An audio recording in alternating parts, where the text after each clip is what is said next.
நல்ல தேசமாய் இருக்கிறது, செழிப்பான தேசமாய் இருக்கிறது, நமக்கு ஏற்ற ஒரு தேசமாய் இருக்கிறது.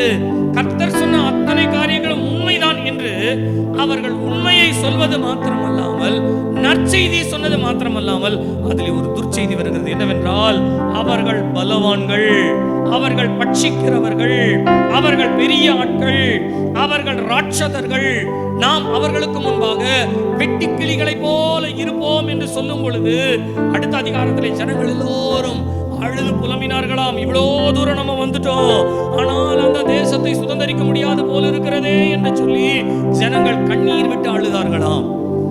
எந்த தேசமானது பலவான்களும் ராட்சதர்களும் பட்சிக்கிறவர்களுமாய் இருக்கிறதோ, அந்த தேசத்தை பற்றி ஆண்டவர் என்ன சொல்லுகிறார் என்று சொன்னால், நான் அதை விசாரிக்கிற தேசம். அதே நேரத்திலே என்னுடைய கண்கள் எப்பொழுதும் அந்த தேசத்தின் மேல் வைக்கப்பட்டிருக்கிறது.